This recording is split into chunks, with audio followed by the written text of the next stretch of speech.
আগষ্ট 2025 দেওবাৰে এক আকস্মিকভাৱে সকলোকে আচৰিত কৰি আমাৰ মাজৰ পৰা কাৰোবাৰ বাবে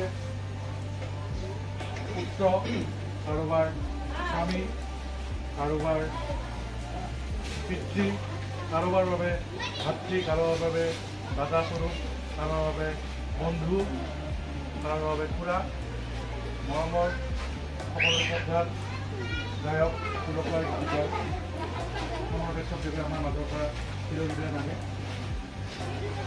খবৰটো ইমানেই আকস্মিক আছিল যে প্ৰথমতে কোনোৱে বিশ্বাস কৰিব পৰা নাছিল, কিন্তু নিষ্ঠুৰ নিয়তিৰ পৰিঘাত আমি মানিবই লাগিব।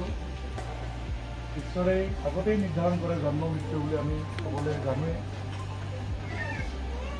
সমৰ কাশ্যপদেৱে যদিও বিজনী চহৰত জন্মগ্ৰহণ কৰিছিল, তাৰ পিছত সৰুৰে পৰা সংগীত চৰ্চা কৰি অসমীয়া সংগীত জগতখনত তেখেতে বলিষ্ঠ খোজ পেলাইছিল।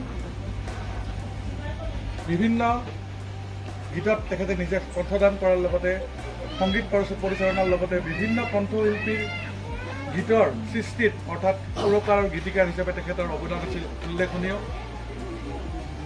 তেখেতে অসমৰ বিভিন্ন মঞ্চত গীত পৰিৱেশন কৰি ৰাইজৰ যথেষ্ট প্ৰশংসা বুটলিবলৈ সক্ষম হৈছিল। বন্তি বৰ্জন কৰাৰ লগতে তেখেতক অশ্ৰঞ্জলি জনায় আৰু ঠিক তেনেদৰে আজিও তেওঁলোকে আৰ্য ছাত্ৰৰ আয়োজন কৰিছে।